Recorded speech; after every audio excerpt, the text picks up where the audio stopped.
Hello दोस्तों, ये देखिए पारंपरिक भजन शिव जी का हम शादी का गाना गा रहे हैं।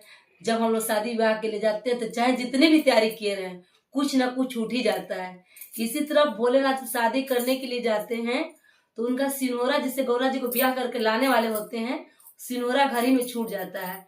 और सिनोरा जब घर में छूट जाता है तो वापस लेने के लिए जाते हैं और अपनी माँ से कैसे कहते हैं इस भजन में बताया गया है। इस भजन को शुरू से अंत तक देखिएगा।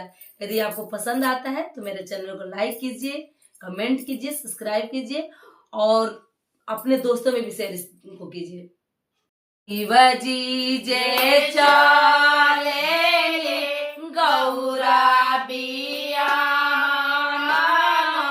घर ही सिनोरवा गईले छूट, घर ही सिनोरवा गईले छूट। शिवाजी जे चाले गौरा बिया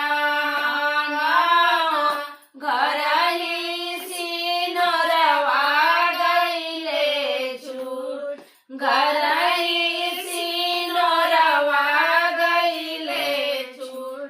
फिर जाऊँ आ जाना, फिर जाऊँ बा जाना, घर ही सिनोरवा गईले छूट, घर ही सिनोरवा गईले छूट। फिर जाऊँ आ जाना, फिर जाऊँ बा जाना, घर ही सिनोरवा गईले छूट, घर ही सिनोरवा गईले छूट। रही सिनोरवा जब शिवजी हो छोड़े ले, वापस ही घरे चली जास, वापस ही घरे चली जास।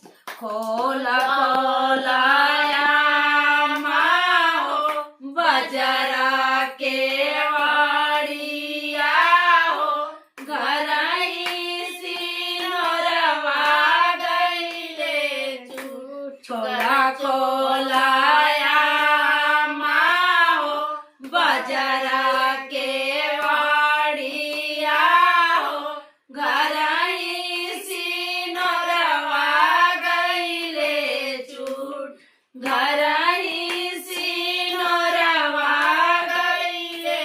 कैसे के खोली हो बबुआ बजरा के वाड़िया हो, अब हम बैठी जेवना, अब हम बैठी जेवना। अब ही तू गाँव होया माँ, अब ही बाजाव हो, बादे करिहा तू जेवना। अब ही तू गाँव होया माँ, अब ही बाजाव हो, पीछे करिहा तू जेवना, पीछे करिहा तू जेवना। सुबह आई है ओ बबुआ अनकर जमाला का हो, छुदा भर दी है कीना, भर छुदा दी है कीना।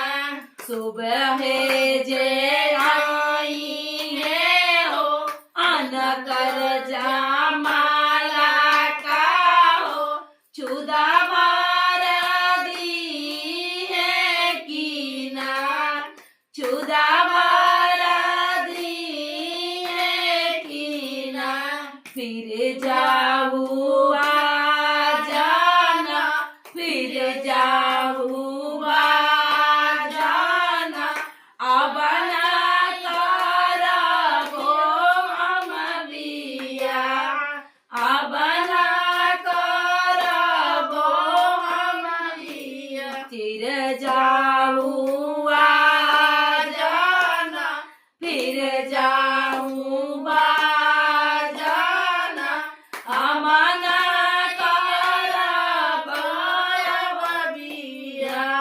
शिवाजी जे चाहे